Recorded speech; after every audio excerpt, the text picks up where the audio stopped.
کہتے ہیں ان الذین قالوا ربنا اللہ، جن لوگوں نے کہا بے شک ہمارا رب اللہ ہے۔ اب آپ یہاں سے دل میں ٹھان لے کہ ہمارا رب اللہ ہے، ہماری حفاظت اس کے کرم پر ہے، بس کوئی اس کے قریب آئے، ہمیں کھلانا اس کے کرم پر ہے، بس کوئی اس کے قریب آئے، ہمیں پلانا نعمتیں دینا اس کے کرم پر ہے، بس کوئی اس کے قریب آئے، ہمارا رب اللہ ہے۔ اب آگے کی منزل، جن لوگوں نے کہا ہمارا رب اللہ ہے، ثم استقاموا، پھر وہ اس پر جم گئے۔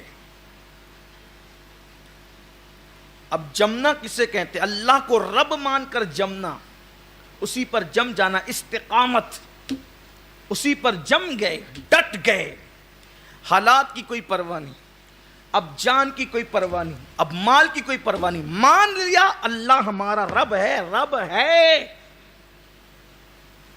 کوئی انگارہ دکھا کر کے کہے چھوڑ دو رب کو، نہیں چھوڑیں، ڈٹ گئے۔ کوئی مال چھینے چھوڑ دو رب کو، کسی اور کو پکارو، نہیں چھوڑیں۔ کوئی آبرو پہ اتر آئے چھوڑ دو رب کو، کسی اور کو پکارو، نہیں چھوڑیں گے۔ ڈٹ گئے، ڈٹ گئے۔ بات یہ ہے کہ اگر کفر بک جان ہی دینا ہے تو کفر بک کر جان بچتی کب ہے، اور ایمان بول کر جان جاتی کب ہے؟ اس لیے کہ اگر اس نے موت لکھ دی ہے تو کفریہ کلمہ بول کر بھی جان چلی جائے گی، اور اگر اس نے موت نہیں لکھی ہے تو پھر آپ کو کوئی جان لے نہیں سکتا، آپ کی کوئی جان نکال نہیں سکتا۔ روح کا فرشتہ کسی کی مرضی سے نہیں آتا، وہ رب کی مرضی سے آتا ہے، حتیٰ کہ وہ اپنی مرضی سے بھی نہیں آتا، وہ رب کی مرضی سے آتا ہے۔ تو اس لیے عظیمت کی راہ یہ ہے کہ رب کو رب مانا، اللہ کو رب مانا، اس کو الہ مانا، اس کو معبود مانا۔ تو اب آپ کو کوئی پانی میں ڈال کے ڈبکیاں دے، آپ کو انگار سامنے رکھ کر کے جلایا جائے، کڑائی تیل کی ابل رہی ہو، یہ صحابہ کرام کی داستان میں آپ کو بتا رہا ہوں۔ سیدنا بلال حبشی رضی اللہ تعالیٰ عنہ ارشاد فرماتے ہیں،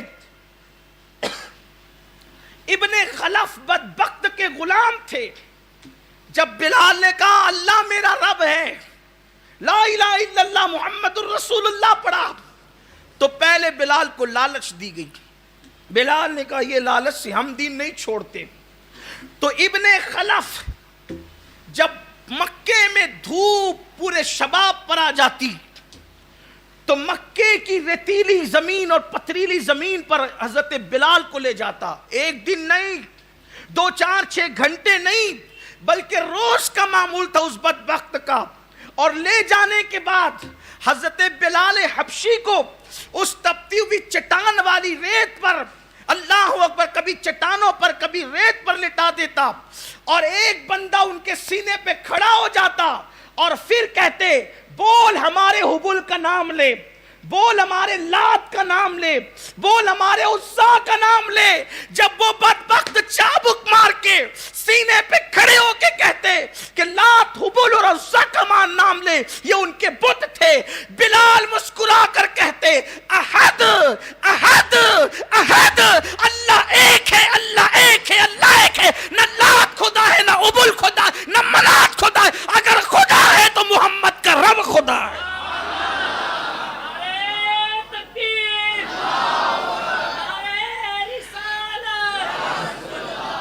ثم استقاموا کا مطلب یہ ہے، بلال بتا رہے ہیں، بلال بتا، ارے ہماری جان بستر پر جائے سے بہتر ہے کہ رب کی محبت میں جائے۔ بلال نے کہا احد، اللہ ایک ہے، اللہ مارے جاتے۔ سوچیں، پیٹھ اور 1 2 دن کی کہانی نہیں، روز کا معاملہ۔ روز حضرت بلال کو کیا جاتا، اس طرح سے کہا جاتا محمد عربی کو گالی دو۔ حضرت بلال کی داستان اٹھائے آپ سیرت کی کتابیں، لا تو ابول کہا نہیں ہو سکتا، یہ احد احد، حضور کا کلمہ پڑھا جاتا اور یہ کہ جان دے دیں گے. آخر وہ مارتے مارتے تھک جاتے. سوچیں کہ عشق والوں کی طبیعت کیا ہے کہ ظالم مارتے مارتے تھک جاتا ہے، مظلوم عشق میں مار کھاتے کھاتے نہیں تھک سکتا. حضور شیخ الاسلام کہتے ہیں نا کہ کوئی بلال سے پوچھے خبیب سے سمجھے، کوئی بلال سے پوچھے خبیب سے سمجھے، سزائے الفت سرکار کا مزہ کیا ہے. سزائے، یہ سزا اور مزہ کو بھی ذرا دیکھیں، سزائے الفت سرکار کا مزہ کیا ہے. لوگوں کو سزا دینے میں دقتیں ہیں، عاشقوں کو اس سزا میں مزے آتے ہیں. گلستان میں وہ بہار کہاں ہے جو یار کی الفت کی سزا میں بہارے ہیں. لیکن کوئی عاشق تو بن کر کے دیکھ. حضرت بلال نے احد احد کی صدائیں بلند کی، وہ پتہ چلا. لیکن یہ بھی ہے کہ اگر کسی بندے کا دل ایمان پر مطمئن ہے، کسی بندے کا دل ایمان پر مطمئن ہے اور وہ کسی شر کی وجہ سے لات و عبول کا نام لے لیا اس نے، حضور علیہ السلام کے دور میں جیسے حضرت عمار کے ذکر میں ملتا ہے کہ ان کو مارا گیا اور کہا گیا کہ لات و عبول کا نام لو اور کہو کہ معاذ اللہ ہم نے اسلام چھوڑ دیا. تو حضرت عمار دبلے پتلے تھے، ان کی زبان سے کوئی ایسا کلمہ نکل گیا تو صحابہ نے کہا حضور عمار کافر ہو گیا. حضور نے کہا عمار کافر نہیں ہوا. پھر جب عمار آئے تو حضور نے پوچھا کہ جب تم یہ جملہ کہہ رہے تھے تو اس وقت تمہارے دل میں کیا تھا؟ اس کی حضور ان شریروں کے شر سے بچنے کے لیے میں نے یہ کہہ دیا، ورنہ میرے دل میں تو ایمان ہی تھا. یہ رخصت کی راہ بھی اسلام نے بتائی ہے، لیکن صحابہ، اکثر صحابہ کا طریقہ یہی ہے کہ انہوں نے راہ عزیمت، حالانکہ حضرت عمار بھی عزیمت کی راہ کے مسافر تھے، زندگی میں ایک بار ایسا ہوا، لیکن آپ نے اکثر تو عزیمت کا راستہ اختیار کیا ہے. ہر صحابی کی راہ عزیمت ہے. تو بلال حبشی رضی اللہ تعالیٰ کو مارتے مارتے تھک جاتے تو گلے میں رسی ڈال کر بچوں کے حوالے کر دیتے. میں حضرت بلال کا تذکرہ بہت مرتبہ کر چکا ہوں، لیکن صرف آیت مبارکہ کی ترجمہ کرتے ہوئے ذکر نکل آیا تو قرآن کہتا ہے ثم استقاموا، ڈٹ گئے، کچھ نہیں. ایمان بناؤ، اپنا یقین بناؤ، موت وقت سے پہلے نہیں آئے گی، وقت کے بعد میں. جس مذہب میں یہ تاکید کرتے ہوں فقہا کہ اگر کوئی مر جائے تو یہ بھی مت کہو کہ اگر فلاں ہاسپٹل میں لے جاتے تو بچ جاتا. کیوں بچ جاتا؟ موت لکھی تھی تو کسی بھی ہاسپٹل میں لے جاتے، وہ مرتا ہی. کیا آپ نے ایسی داستانیں نہیں دیکھی اس وقت اپنی آنکھوں سے؟ کسی ملبے میں ایک مہینے تک کوئی بچہ دبا ہے، نکلا تو زندہ نکلا. ابھی چند دنوں پہلے کی بات ہے نا یہ، آپ نے کتنا اخبار میں چرچا ہوا. کوئی عورت دبی تھی، زندہ نکلی. سوچو تو صحیح، 20 دن ایک مہینے کے بعد ملبے سے نکل رہے ہیں، زندہ نکل رہے ہیں. اور کوئی بیٹھے بیٹھے مر گیا. تو زندگی اور موت اللہ کے ہاتھ.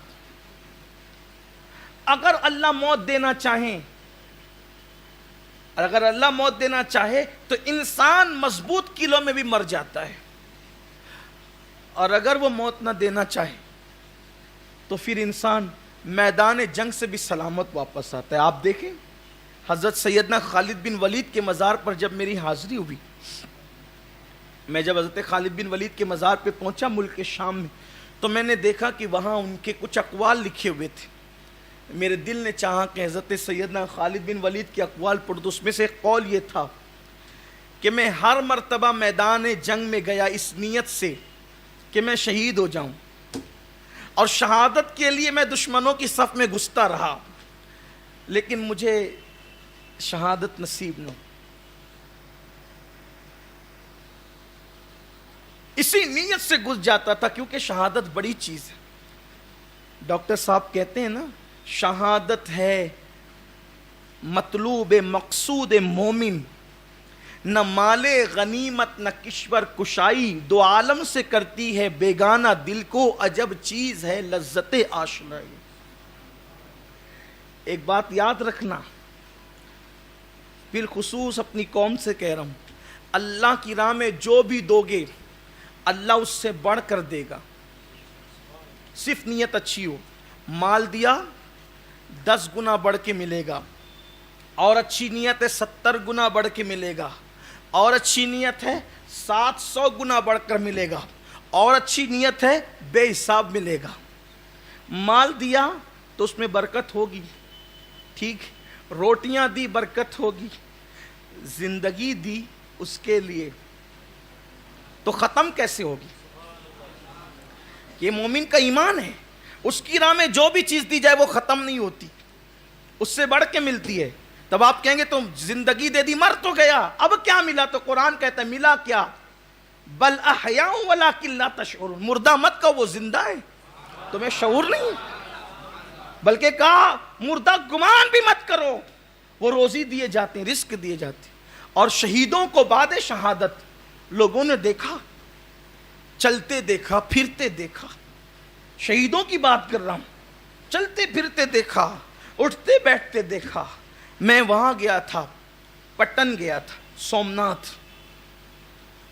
پہلے گیا برسوں پہلے، تو جب بعد میں گیا تو دیکھا کچھ قبریں بڑھ گئی اور عمارت بن گئی. میں نے کہا یہ قبریں کہاں سے؟ کہا شہدا کی. میں کہا ابھی شہدا کی قبر آپ نے کیسے بنا لی؟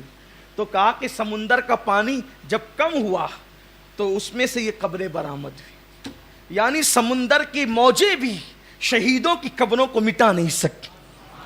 جا کے دیکھو، آپ وہاں جا کر دیکھو، مشاہدہ کرو، ہزاروں کی تعداد میں شہیدوں کے مزارات ہیں اس سرزمین پر. پٹن کی سرزمین اس کو کہتے ہیں. لیکن وہاں پہنچو تو قبرستان میں پہنچنے کے بعد ایک عجیب سا سرور محسوس ہوتا ہے، ایک عجیب سا کیف محسوس ہوتا ہے. شہیدوں کا بڑا مقام ہے. خود ہندوستان کا وہ عظیم شہید جسے دنیا سید سالار مسعود غازی کے نام سے جانتی ہے، غازی صاحب کی خصوصیت یہ ہے کہ کئی لوگوں نے عالم بیداری میں آپ کی زیارت کی، اور ہند میں ان کے مزار کی خصوصیت یہ بیان کرتے ہیں ہمارے بزرگوں نے بیان کیا ہے کہ ہر 40 منٹ پر سید سالار مسعود غازی کے مزار پہ حضرت سیدنا خضر علیہ السلام کی حاضری ہوتی ہے. اسی لیے ہمارے بزرگوں نے یہ بیان فرمایا کہ وہاں جاؤ تو کم سے کم 1 گھنٹہ حاضری دیا کرو، کیونکہ 40 منٹ پر ان کی حاضری ہوتی ہے. تو ان کی حاضری میں اگر آپ 1 گھنٹہ بیٹھیں گے تو کم سے کم ہر 40 منٹ پر وہ تشریف لاتے ہیں، تو ان کی حاضری میں بھی آپ کی حاضری ہو جائے گی. شہید کا بڑا بلند مقام. شہید کے تو کفن بھی میلے نہیں ہوتے، اور جو اللہ کی راہ میں مارا جائے وہ شہید ہوتا ہے. اور شہید کا پہلا قطرہ زمین پہ گرتا ہے تو اس کو یار کا دیدار نصیب ہوتا ہے. شہید کو مرتے وقت وہ دکھایا جاتا ہے کہ وہ جنت میں بھی کہتا ہے کہ جو مزہ وہاں تھا وہ مزہ یہاں کہاں، جو مزہ وہاں یہاں تو بس دنیا دنیا دنیا کی محبت. آؤ صحابہ کی عظیمت کی راہ کی طرف. ثم استقام، وہ ڈٹ جائے، کچھ نہیں، اللہ کی راہ میں مرنا ہے. زندگی اس نے دی ہے، جتنی دی ہے بد دی ہے. ہم زندگی بچا نہیں سکتے، بڑی سے بڑی ٹیبلٹ کھا کر، انجیکشن لے کر، کچھ بھی کر کے نہیں بچا سکتے. کوئی زندگی بچا نہیں سکتا. قدرت. بات موت اور زندگی کی آئیے، ایک واقعہ مجھے یاد آتا ہے. ایک بزرگ نے بیان فرمایا کہ بادشاہ کے گھر شہزادے کی پیدائش ہوئی تو ایک فقیر نے آ کر کے کہا کہ اس کو سانپوں سے بچانا، اس کی موت سانپ کے ڈسنے سے ہوگی. بادشاہ تھا.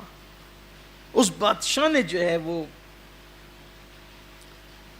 کانچ کا محل بنا دیا کہ کانچ کے محل میں سانپ کہاں ہے. اسی طرح زندگی بے فکری میں گزرتی تھی کہ سانپ تو آنا نہیں ہے. ایک دن ایسے ہوا کہ شہزادے نے کہا کہ مجھے جام کھانا ہے. پیرو بھی لوگ اس کو کہتے اور شاید امرود بھی کہتے. جام کھانا ہے. اس کانچ کے محل میں جام لایا گیا. شہزادے نے جام کاٹا تو اس میں سے ایک چھوٹا سا کیڑا نکلا. وہ زمین پہ گرا اور سانپ بن گیا. اس نے ڈس لیا, وہ مر گیا. قرآن کہتا ہے, اللہ پاک قرآن مقدس میں ارشاد فرماتا ہے, اینما تکونوا یدرککم الموت ولو کنتم فی بروج مشیدہ, کہ اگر تم مضبوط قلعوں میں جا کر بھی چھپو گے تو تمہیں وہاں بھی موت آ کر رہے. ایک واقعہ مالیگاؤں کا میں نے اپنے بچپن میں سنا تھا. اسی محلے کا واقعہ, ہمارے آگے کا محلے کا واقعہ ہے.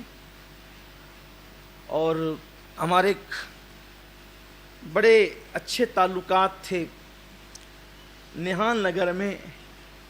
شبیر سیکریٹری صاحب جو اولیاء مسجد کے سیکریٹری تھے, سنی دعوت اسلامی کے جب آغاز کے دن تھے تو وہ بھی ہمارے ساتھ ہوتے تھے. جب ہم لوگ کے بہت شروعاتی دن تھے, شروعاتی دن ایسے تھے کہ ہم لوگوں کا بہت بچپنا تھا, بلکہ 14-15 سال کی کچھ عمر تھی. ان دنوں ہفتہ واری اجتماع کسی مسجد میں نہیں ہوتا تھا, بلکہ ایک گلی میں ہوتا تھا. وہ جو سراج العلوم کا جو مدرسہ ہے اس گلی میں ہوتا تھا. اور 1 گھنٹے کے اجتماع کے 5-5 6-6 مقررین ہوتے تھے. 5-5 7-7 10-10 منٹ سب بولتے تھے. سب کو شکایت ہوتی تھی ٹائم کی قلت کی. باہر وہ بھی بہت خوبصورت دن تھے. 10-15 لوگ اجتماع میں موجود ہوتے تھے, اور کبھی 50 لوگ آ جائیں تو ہر مقرر جو ہے بڑے موڈ میں ہوتا تھا کہ آج پبلک بہت آ گئی. الحمدللہ علی احسانی. اچھے دن تھے. بہت سادہ انداز میں وہ اجتماع ہوتا تھا, لیکن اس اجتماع کی بات آ گئی تو ایک خوبصورتی یہ تھی کہ ہندوستان کے بڑے مقرروں کا ہر نقال اس میں شریک ہوتا تھا. اگر آپ وہاں سید اعجاز کامٹوی رحمۃ اللہ علیہ کو سننا چاہیں تو کوئی ان کے انداز میں تقریر کرتا تھا. شروعات کے دن تھے. اور بھی کوئی علامہ نظامی صاحب کی نقل کرنے کی کوشش کرتا تھا, کوئی مولانا منصور علی خان صاحب کا نقال ہوتا تھا وہاں. گویا کہ ایک گلستہ تھا گویا وہ, اور لیکن اخلاص سے بھرپور محفلیں تھیں. اس میں مرد سے زیادہ بچے ہوتے تھے اور بچوں سے زیادہ عورتیں ہوتی, بلکہ وہ خاص عورتوں کے لیے اللہ کا فضل ہے, اللہ تعالیٰ اس کو قبول فرمائے. وہی اجتماع آگے تحریک کو ایک بہت بڑے پیمانے پر متعارف کرانے کا ذریعہ بنا. تو اس اجتماع میں شبیر سیکریٹری صاحب نے ایک واقعہ چشم دید جو انہوں نے دیکھا تھا اس کو بیان کیا تھا. جو عرض کرنا چاہتا تھا اصل یہ, وہ انتقال فرما گئے, اللہ تعالیٰ ان کی مغفرت کرے, کروٹ کروٹ جنت کی بہاریں عطا فرمائے. جذبہ تھا کام کا, دین و سنت کا, بڑے شروع سے ان لوگ لگے رہے کام سے, سنت کے کام سے. اولیاء مسجد میں بڑا کام بھی انہوں نے کیا, اللہ تعالیٰ ان کی مغفرت فرمائے. دیکھیں جس نے اچھا کام کیا ہے اس کی تعریف تو ہونی چاہیے. انہوں نے ایک اپنا چشمدید واقعہ ہم سے بیان کیا تھا. وہ یہ تھا کہ ان کے کچھ دوستوں کے ساتھ وہ لوگ ایک کھیت میں جو ہے وہ پارٹی کرنے کے لیے گئے تھے. آپ جانتے ہیں کہ مالیگاؤں والوں کی پارٹی تو بڑی مشہور ہے, یہاں والوں کا شوق بھی ہے پارٹی. 4 لڑکے جمع ہو جائیں تو ہر جمعہ ہی پارٹیاں ہوتی ہیں یہاں پر, کوئی بری بات نہیں. کھاؤ پیو لیکن عبادت بھی کرا کر.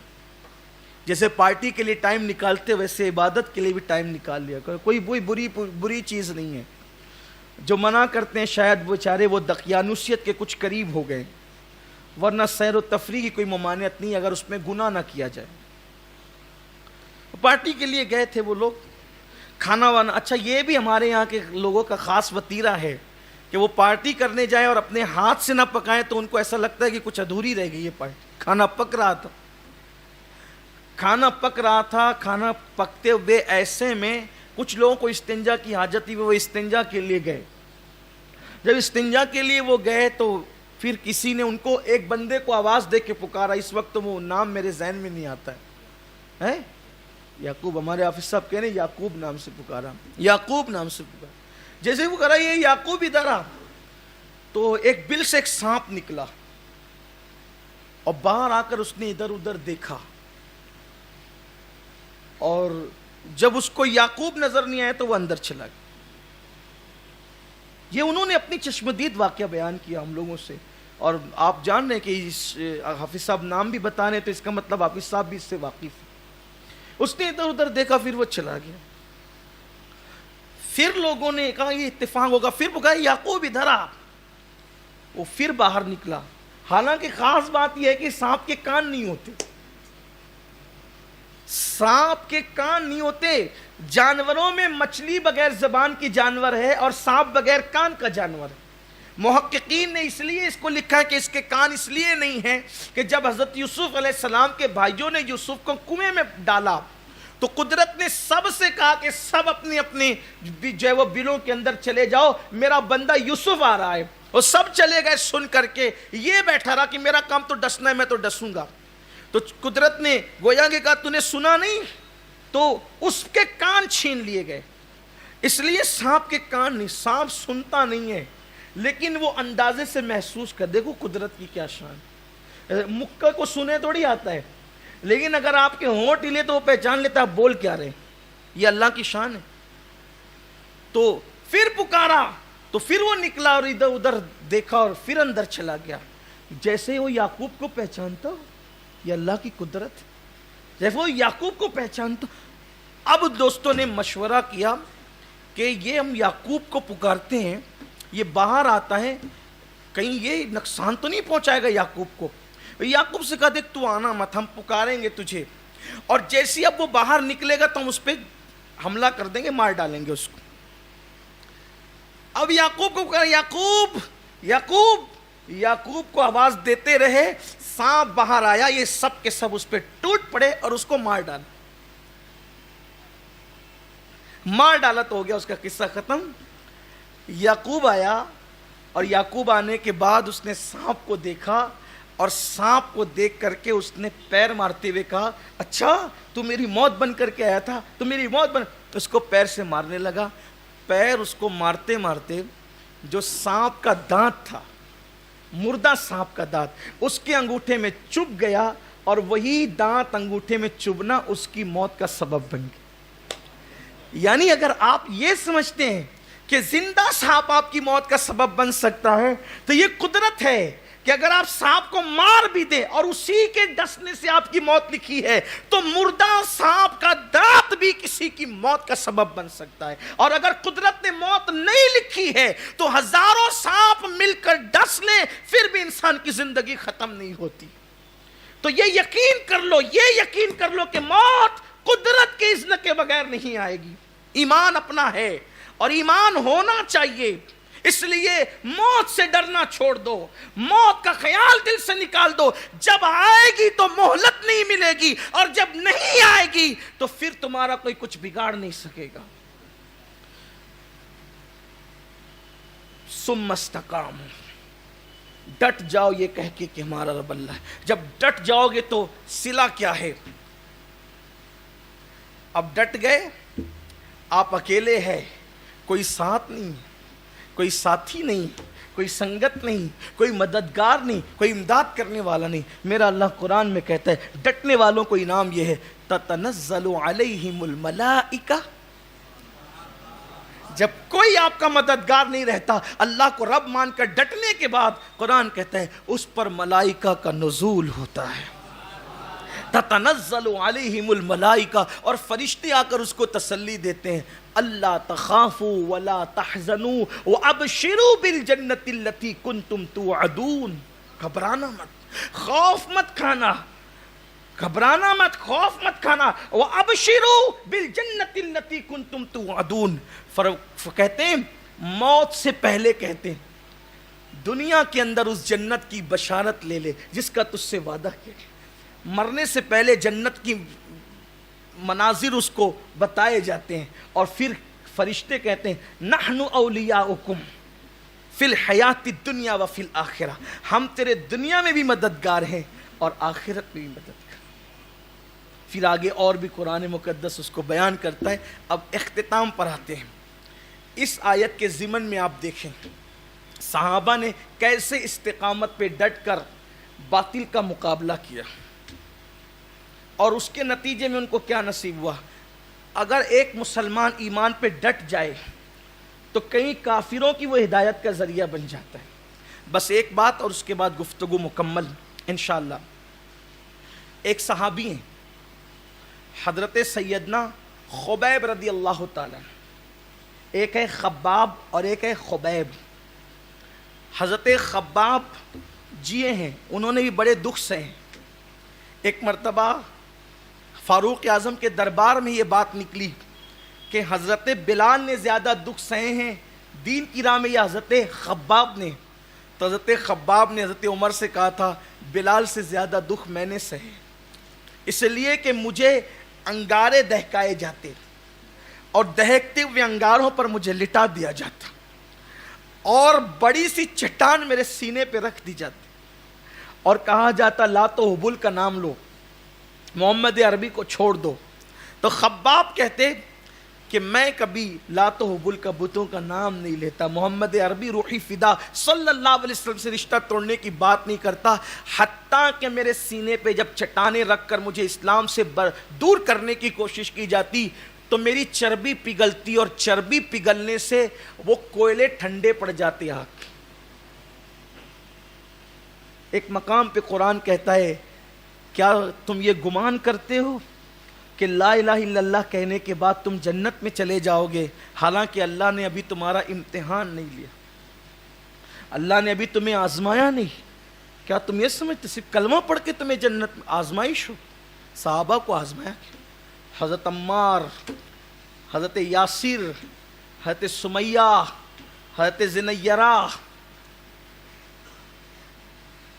یہ وہ لوگ ہیں جو اولین اسلام کی راہ میں بڑی مصیبتوں سے گزارے گئے۔ صحابہ کرام مکے کی گلیوں میں جب دار ارقم کی طرف جاتے تو گھٹنوں کو زمین پہ رکھ کر کے چلتے۔ ایک بڑی داستان ہے، یہ طویل داستان ہے صحابہ نے کس طریقے سے غم سہے دین کی راہ میں۔ تو اس وقت حضرت خباب سے کہا گیا تھا خباب ذرا پیٹھ سے کرتا ہٹاؤ تو ہم دیکھیں۔ وہ جو کوئلے جلتے تھے اور آپ کی چربی سے ٹھنڈے ہو جاتے تھے، آپ ذرا سوچ سکتے ہیں اگر بتی یا سگریٹ کا چھٹکا لگتا ہے کیسی تکلیف ہوتی۔ کیا وہ میرے آقا کے صحابہ تھے؟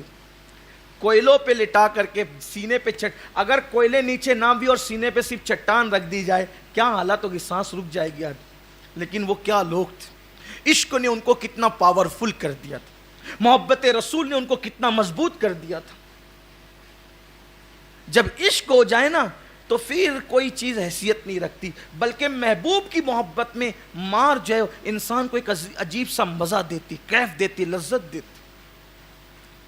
تو جب حضرت خباب نے پیٹھ سے کپڑا ہٹایا تو وہ کوئلے کے نشان جو جلے ہوئے تھے، جیسے برس کے سفید نشان ہوتے ہیں، حالانکہ برس کے نہیں تھے، وہ کوئلے کے جلے ہوئے وہ نشان تھے۔ فاروق اعظم رضی اللہ تعالیٰ یہ دیکھ کر رو پڑے، کہا آپ لوگ سابقون الاولون ہیں، اللہ آپ لوگوں کو جزا عطا کرے کہ آپ لوگوں نے دین کے لیے اتنی قربانیاں دی۔ تو وہ جو ایک واقعہ عرض کر رہا تھا استقامت کا، عزیمت کا، ایک صحابی ہے حضرت خبیب، یہ خباب ہے جن کا ذکر، یہ خبیب ہے۔ حضرت خبیب کی شہادت حضور علیہ السلام کے ظاہری دور میں ہوئی۔ ہوا یوں کہ بدر میں، جیسا کہ آپ احد کی داستان میں سن چکے ہیں کہ بدر میں 70 کافر سورما مارے گئے تھے۔ ان کو تو سورما کہتے مجھے اچھا نہیں لگتا ہے، وہ کیا بزدل تھے، کوئی کیا سورما تھے، لیکن عرف میں سمجھنے سمجھانے کے لیے، ورنہ کافر سے بزدل کون ہو سکتا، اس سے زیادہ بزدل کون ہو سکتا، بہت بزدل ہوتا ہے، کفر بہت بزدل ہے، اہل باطل بہت، اسی لیے تو قرآن نے کہا کافروں سے کہو وہ موت کی تمنا کرے اگر وہ سچے ہیں تو، ان کنتم صادقین، وہ اگر سچے موت کی تمنا کرے وہ، مفسرین کہتے ہیں مگر انہوں نے تمنا نہیں کی، اس لیے کہ اگر وہ تمنا کر لیتے تو سب مر جاتے۔ کفر کو موت سے بہت ڈر لگتا ہے، اہل ایمان موت سے ڈرتے نہیں، کیونکہ کفر کو پتہ ہے مرنے کے بعد صرف تاریکی تاریکی تاریکی، اندھیرا اندھیرا اندھیرا اندھیرا ہے، اور اہل ایمان کو پتہ ہوتا ہے کہ موت کے بعد اجالا اجالا اجالا اجالا ہی ہے۔ اس کی وجہ یہ ہے، قبر میں پہنچے تو مصطفیٰ جان رحمت کے رخ کا اجالا، محشر میں پہنچے تو مصطفیٰ جان رحمت کے جلووں کا اجالا، جنت میں پہنچے تو ان کے نور کا اجالا، اجالا ہی اجالا ہے زندگی میں۔ جس کے دل میں اجالا ہے اس کی قبر میں اجالا ہے۔ میرے امام کہتے ہیں قبر میں لہرائیں گے تا حشر چشمے نور کے، جلوہ فرما ہوگی جب طلعت رسول اللہ۔ تو حضرت خبیب کو بدر کی جنگ کے بعد ان لوگوں نے دھوکے سے پکڑ لیا، حضرت خبیب، اور پکڑنے کے بعد مکہ لے آئے۔ اگر وہ مرد تھے تو ان کو چاہیے تھا کہ جیسے میدان میں ان کے مارے گئے وہ بھی میدان میں مقابلہ کرتے، لیکن پکڑ لیا ایک بندے کو لے کر کے، تنہا ایک نہتہ ملا، پکڑ لیا۔ پکڑنے کے بعد مکہ لے آئے۔ مکہ لانے کے بعد پورے مکے میں اعلان کر دیا محمد عربی کے صحابی کو قتل کیا جائے گا۔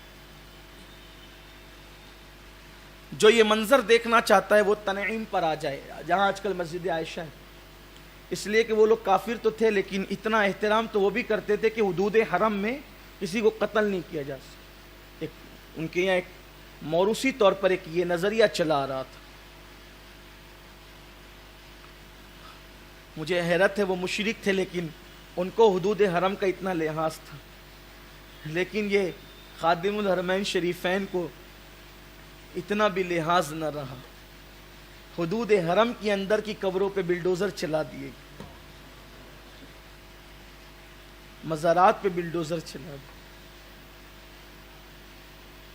یہ حالت ہے، آج بھی لوگ ان کی چمچہ گیری میں مصروف ہیں۔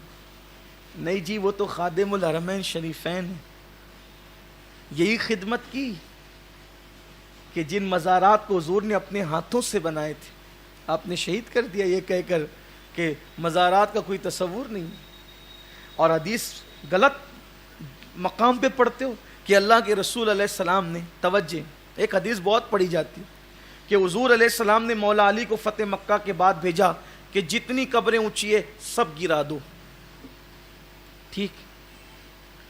جب مولا علی نے قبریں گرا دی تھی فتح مکہ کے دن، تو پھر آپ کو بلڈوزر چلانے کے لیے قبریں کیسے مل گئی؟ اس لیے کہ وہاں تو کچھ قبریں ایسی بھی تھی جو فتح مکہ سے پہلے کی تھی۔ بات آپ میری سمجھ رہے ہیں؟ آپ نے کس کی قبر گرائی؟ خدیجۃ الکبریٰ کی۔ آپ نے خدیجہ الکبریٰ کے مزار کو شہید کیا نا، آپ نے ان کی مزار شہید کی نا۔ جب مدینۃ المنورہ کے اندر آپ نے کس کی مزار شہید کی؟ فاطمہ بنت اسد کی مزار نا، بلڈوزر انہی پہ چلوائے نا۔ تو یہ آپ کہتے ہیں کہ اونچی قبروں کو رسول اللہ نے توڑنے کا حکم دیا، مولا علی کو بھی جا کے توڑ دو، تو جب مولا علی نے توڑ دی تھی خدیجہ کی قبر تو آپ کو بلڈوزر چلانے کے لیے کیسے ملی؟ جب علی توڑ چکے تو پھر اس کو بنایا کس نے؟ آپ دھوکہ دیتے ہو۔ حضور نے جو مولا علی کو کہا تھا کہ جا کر کے ساری قبروں کو جو اونچی ہے توڑ دو، وہ مشرکین کی قبروں کو کہا تھا، مومنوں کی قبروں کو نہیں کہا تھا۔ مومنوں کی قبریں تو حضور نے اپنے ہاتھوں سے بنائی تھی۔ تو مغالطہ دیتے ہو، جھوٹ بولتے ہو۔ پھر لوگ کہتے ہیں نہیں جی ان کی بات نہ کرو، کیوں نہ کریں؟ آپ کے باپ کی قبر پہ اگر بکری چلے تو آپ کو تکلیف ہوتی ہے، پورا مراسلہ لکھ دیتے ہیں ٹرسٹیوں کے خلاف، اور صحابہ کرام کی مزارات پہ لوگ بلڈوزر چلا دے رہا، آپ کہتے ہیں کہ نہیں جی کوئی بات نہیں کرنا چاہیے۔ آپ کے باپ کا اندر کیا حال ہے آپ کو کیا پتا؟ صحابہ کی قبریں جنت کے باغوں میں سے ایک باغ ہے، یہ ہمارا ایمان ہے۔ اہل بیت کی قبریں جنت کے باغوں میں سے ایک باغ ہے، ہمارا ایمان ہے۔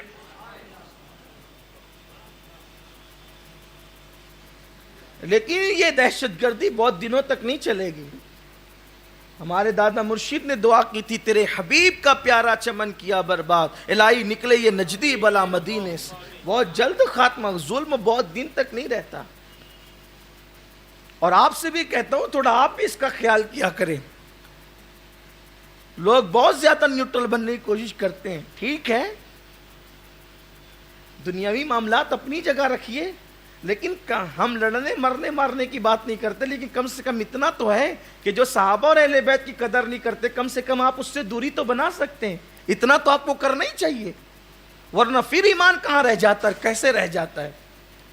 شفاعت رسول اللہ سے لینا ہے, اور جو صحابہ اور اہل بیت کے مزار پہ بلڈوزر چلا دے, ہم ان سے بھی ساز باز کرتے رہیں گے, یہ نہیں ہو سکتا. با مسلمان اللہ اللہ باب رحمن رام رام, یہ نہیں ہے اسلام. خیر بات چل رہی تھی, حضرت خبیب رضی اللہ تعالی اعلان ہو گیا مکے میں, چلو چلو چلو. محمد عربی روحی فدا صلی اللہ علیہ وسلم کا ایک ساتھی مل گیا ہے, صحابی مل گیا, اس کو قتل کرنا ہے, منظر دیکھنا ہے, بدلہ لیں گے بدر کے جو قتل ہوئے ہیں, مقتولوں کا بدلہ لیں گے. چلو 70 کا بدلہ ایک سے لیں گے. پورے مکے میں غلغلہ ہو گیا. محمد عربی روحی فدا صلی اللہ علیہ وآلہ وسلم کا ایک ساتھی مل گیا, اس کو قتل ہونا ہے. سارے چھوٹے بڑے بوڑھے بچے سب تنعیم کی طرف. اسی مکے میں ایک شخص تھے جن کا نام حضرت سعید تھا.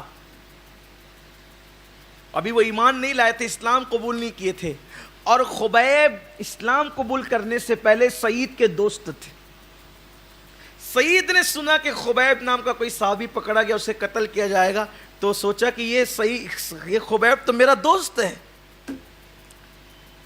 بڑا سادی طبیعت کا آدمی تھا, ذرا دیکھیں تو صحیح, اسلام لانے کے بعد تبدیلی کیا آئی ہے, اور اسے قتل کیا جائے گا. اس لیے کہ جب خبیب نے اسلام قبول کر لیا تو سعید اور خبیب میں جدائی ہو گئی تھی. بچپن کے دوست تھے لیکن ہو گئی تھی جدائی. بہت دن سے سعید نے دیکھا نہیں تھا خبیب کو. ایک شوق بھی تھا کہ چلو چل کر کے دیکھتے ہیں منظر کیا ہے. جیسے ہی سعید, سب جا رہے تھے, ایسا لگتا تھا جیسے کسی میلے میں جا رہے ہوں. یعنی اپنی زبان میں یوں کہیں کہ مکے کا ہر رستہ تنعیم کی طرف جا رہا تھا. سب پور تھے کہ ایک صحابی رسول کا قتل ہوگا, ذرا دیکھیں کیسے قتل کر. سعید, اب یہ بات سعید حضرت سعید بیان کریں, ابھی انہوں نے اسلام قبول نہیں کیا. کہا خبیب میرا دوست تھا, مجھے زیادہ شوق کیا تھا, بلکہ اندر سے دل میں کچھ یہ بھی تھی کہ مسلمان ہو گیا نا, ذرا مزہ چکھایا جائے گا کہ مسلمان ہونے کا مزہ کیا ہے. کہتے ہیں کہ جب میں پہنچا تو میری نظر خبیب پر پڑی. خبیب کو میں نے اس حالت میں دیکھا کہ وہ جو پیلر تھا جہاں لوگوں کو قتل کیا, اس سے خبیب بندھا ہوا تھا, ہاتھوں میں ہتھکڑیاں تھی, پیروں میں بیڑیاں تھی, لیکن خبیب کے چہرے پر کوئی دہشت, وحشت, بے چینی, بے قراری نہیں تھی. بہت پرسکون تھا. مارنے والے بے چین تھے, مرنے والا پرسکون تھا. کیوں پرسکون نہ ہو؟ اس لیے کہ جب تیری یاد میں دنیا سے گیا ہے کوئی, جان لینے کو دلہن بن کے قضا آتی ہے. جہاں قضا دلہن بن کر کے آئے وہاں وحشت کیسی.